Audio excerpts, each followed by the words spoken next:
महाराष्ट्रातल्या 288 आमदारांचा आकडा 437 होणार, तर 48 खासदारांचा आकडा 72 वर जाणार.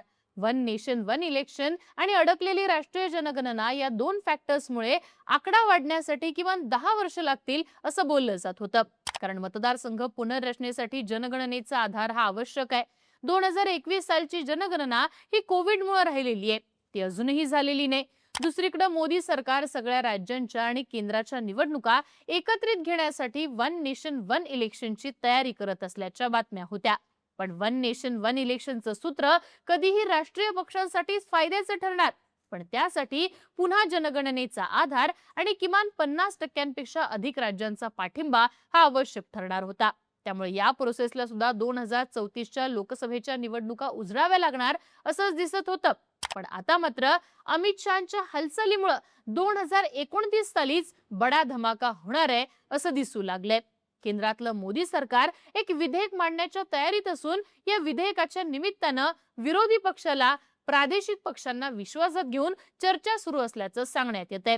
अर्थात हे विधेयक जर आलं तर राज्यांसोबत देशभरातल्या खासदारांचा आकडा वाढणार आहे. सोबतच राज्यांमधल्या आमदारांचा आकडा देखील वाढणार आहे. या नव्या रचनेवरती 2029च्या निवडणुका पार पडतील. महाराष्ट्रात अंदाजे हाच आकडा 437 आमदारांचा होऊ शकतो, तर महाराष्ट्रातनं तब्बल 72 खासदार लोकसभेत जाऊ शकतात. तसंच उत्तर प्रदेश सहित इतर राज्यांचा कोटा देखील मोठ्या प्रमाणात वाढू शकतो. आमदार खासदारांची ही आकडेवारी 1970 पासून वाढलेली नाहीये. या दरम्यान दक्षिणेतल्या केरळ, तामिळनाडू यांसारख्या राज्यांनी मोठ्या प्रमाणात लोकसंख्या वाढीवरती नियंत्रण ठेवलं. पण उत्तरेतल्या उत्तर प्रदेश, बिहार या राज्यांनी अशा कार्यक्रमांची अंमलबजावणी केली नाहीये. त्यामुळेच साऊथच्या जागा कमी प्रमाणात वाढणार. तुलनेमध्ये यूपी, बिहार सारख्या राज्यांना अधिकचं प्रतिनिधित्व मिळणार. म्हणून या पुनर्रचनेला विरोध सुद्धा होत होता. आता मात्र यावरती सुवर्ण मध्य काढण्याचं ठरवण्यात आलेलं आहे. नेमकं हे विधेयक आहे काय? मतदारसंघ पुनर्रचना 2029 मध्येच अंमलात कशी येणार आहे आणि महाराष्ट्राच्या राजकारणात याचा किती इम्पॅक्ट होणार आहे समजून घेऊयात सविस्तरपणे. नमस्कार, मी आरती आणि तुम्ही बघताय बोल व्हिडिओ. आता मोदी सरकार नारी शक्ती वंदन सुधारित अधिनियमन संसदेत आणण्याच्या तयारीत आहे. याच निमित्तानं काल गृहमंत्री अमित शहांनी एनडीएच्या घटक पक्षांसोबत काही विरोधी पक्षांसोबत देखील चर्चा केल्याची बातमी आली आहे. आता हे विधेयक जर आलं तर नेमकं काय होणार आहे? तर लोकसभेत आणि विधानसभेत महिलांना आरक्षण मिळणार आहे. साहजिकच आहे, या जागांपैकी महिला आरक्षण लागू करायचं झालं तर मोठ्या प्रमाणात स्टँडिंग आमदार आणि खासदारांना फटका बसू शकतो. त्यामुळेच मतदारसंघ पुनर्रचना करूनच एकूण संख्या वाढवूनच महिलांना विधानसभा आणि लोकसभेत राखीव जागांचा निर्णय हा लागू करण्यात येईल. साहजिकच या विधेयकामुळे जागा वाढवण्याच्या हेतूनं मतदारसंघ पुनर्रचना लागू करण्यात येणार आहे. ज्यामुळे लोकसभेच्या जागा 543 वरून 816 इतक्या होतील, तर विधानसभेच्या जागा 288 वरून 437 इतक्या होतील. पण या सगळ्या गोष्टींसाठी 2034 कदाचित 2039 सुद्धा उजळेल असं बोललं जात होतं. पण आता मात्र 2029 साली मतदारसंघ पुनर्रचना होईल असे संकेत केंद्राच्या निर्णयातून मिळताना दिसतात. ते कसे? तर आता मतदारसंघाच्या पुनर्रचनेसाठी वेळ लागेल असं का सांगण्यात येत होतं? तर त्याची दोन प्रमुख कारणं होती. त्यातले एक कारण होतं जनगणनेचा आधार आणि दुसरं कारण होतं परिसीमन आयोग म्हणजेच डिलिमिटेशन कमिशन. पहिला आधार होता तो जनगणनेचा. मतदारसंघाची पुनर्रचना करायची असेल तर लोकसंख्येची लेटेस्ट आकडेवारी ही हवी आहे. 2021 साली कोविडमुळे जनगणना काही झालेली नव्हती. ते आता 2026 मध्ये होईल असं बोललं जात होतं, पण तशी कुठलीही हालचाल मोठ्या प्रमाणात सध्या तरी दिसत नाहीये. जनगणनेचा ताण पाहता 2026 मध्ये जनगणना करून लगेच 2031 मध्ये करण्यापेक्षा 2030च्या दरम्यानच हा निर्णय घेण्याच्या तयारीत केंद्र सरकार आहे.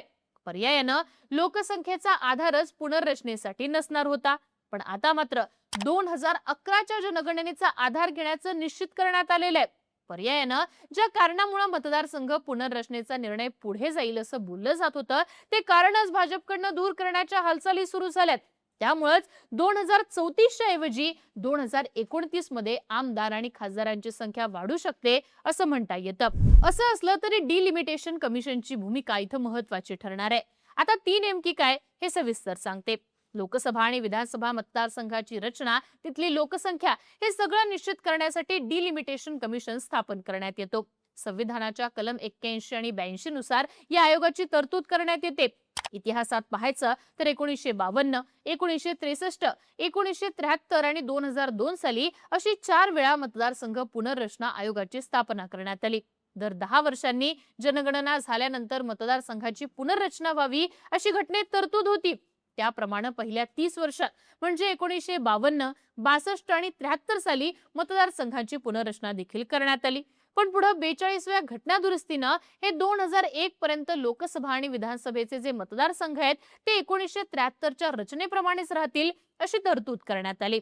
2002 मध्ये परत घटना दुरुस्ती करून 2026 नंतर होणाऱ्या पहिल्या जनगणनेपर्यंत मतदारसंघांची पुनर्रचना करण्यात येणार नाही आणि तोपर्यंत हेच मतदारसंघ कायम राहतील असं सांगण्यात आलेलं आहे. त्यामुळे आता पुन्हा एकदा यावर्षी डिलिमिटेशन कमिशनची स्थापना ही करण्यात येईल आणि हा आयोग किती मतदारसंघ वाढतील, कुठले मतदारसंघ वाढतील आणि पर्यायाने किती खासदार आमदार वाढतील याची आखणी करेल. अर्थात ही प्रोसेस काही एका दिवसाची नसते. मागच्या वेळी 2002 साली आयोगानं काम सुरू केलं, जे पूर्ण होण्यासाठी तब्बल 6 वर्षांचा कालावधी लागला होता. पण मोदी सरकारची इच्छा पाहता हे काम 2028 पर्यंतच पूर्ण करण्याचं लक्ष हे सरकारचं असणार आहे. आता या सगळ्यामध्ये एक महत्वाची गोष्ट ती म्हणजे या निर्णयाचा फटका कोणाला बसेल, महाराष्ट्राच्या राजकारणाचं चित्र नेमकं काय होऊ शकतं. तर या निर्णयामुळे भाजपची 5ही बोटं तुपात असतील असंच म्हणता येतं. त्याचं कारण भाजपचं शहरी राजकारण. नुकत्याच राज्यभरात झालेल्या महानगरपालिकांच्या निवडणुकीत भाजपला घवघवीत असं मोठं यश मिळाले. मतदारसंघांची जर पुनर्रचना झाली तर मुंबई आणि पुणे या गोल्डन ट्रायंगल मध्ये मोठ्या प्रमाणात लोकप्रतिनिधींची संख्या वाढणार आहे. तुलनेमध्ये ग्रामीण मतदारसंघांची वाढ त्या प्रमाणात होणार नाहीये. शहरी मतदारसंघांवर भाजपची कमांड वाढत असल्याचं आकडेवारी सांगते. तुलनेमध्ये शेती प्रश्न, ग्रामीण राजकारण हे दुय्यम झाल्याचं दिसतं. मतदारसंघांची पुनर्रचना झाली तर अर्थात ग्रामीण बाज असणारे मतदारसंघ अजून अल्पमतात जातील. देशाच्या राजकारणात देखील अशाच प्रकारे उत्तरेच्या राज्यांचा प्रभाव वाढेल तर साऊथच्या राज्यांवरती अल्पमतात जाण्याची वेळ येईल. त्यामुळेच या पुनर्रचनेला विरोध देखील होतो हे महत्वाचं. तुम्हाला काय वाटतं, मतदारसंघांची पुनर्रचना 2029च्या इलेक्शन मध्येच अंमलात येईल का आणि महाराष्ट्रात जो काही आमदारांचा खासदारांचा वाढणारा आकडा आहे तो नेमका कोणाच्या पारड्यात जाईल याबद्दलची तुमची मतं आणि प्रतिक्रिया कमेंट बॉक्समध्ये लिहून कळवा आणि अशाच माहितीपूर्ण व्हिडिओसाठी बोल व्हिडिओला सबस्क्राईब करा.